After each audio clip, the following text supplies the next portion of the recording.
Ассалаумағалейкум қазақ елі, бүкіл қазақ жастарына, қазақтарға үндеу.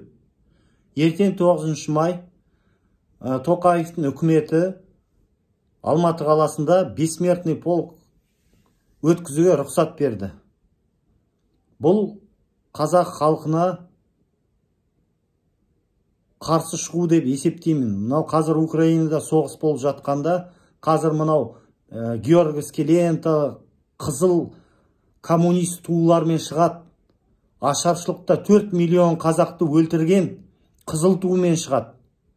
Намысы бар қазақтар. Егемендік не үшін алдық? Мынау ата-бабаларыңыздың әруақтары кешіре ме? Мен сендерге қарсы шығып төбелесіңдер деп айтпаймын. Бір тәсіл бар.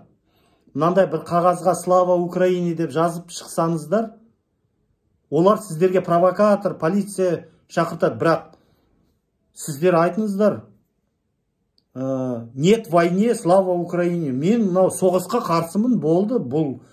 Бұны жазуға олар на Берлин деп жазады ғой. Біз Германиямен соғысып жатқан жоқпыз. Сондықтан слава Украине деп шықсаңыздар және видео түсіріп жіберсеңіздер, маған, мен қазір өз номерімді, WhatsApp-ымды қалдырамын.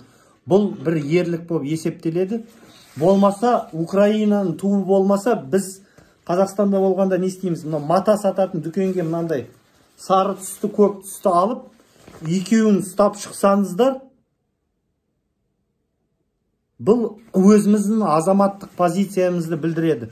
Біз Украинамен соғысып жатқан жоқпыз. Полиция келсе айтамыз, мен Украина халқын жақсы көремін. Турист болып барғанмын, жай. Иә, мынау бессмертный полк соғысқа қарсы ұйымдастырылған шара ғой. Иә, біз Украинада соғыс тоқтасын деп шықтық. Ең болмаса арасына барып, слава Украине, слава Украине деп Украинаның музыкасын қосып, видеоға түсіріп жіберсеңіздер, Украина халқына, қазақ халқынан қолдау болады. Рахмет, видео күтемін. Алға Қазақстан, слава Украине. 4 миллион қазағымды қырған қызыл әскер, ем болмаса, сондай бір әрекет жасайық. Ұлтшылдар, күтемін.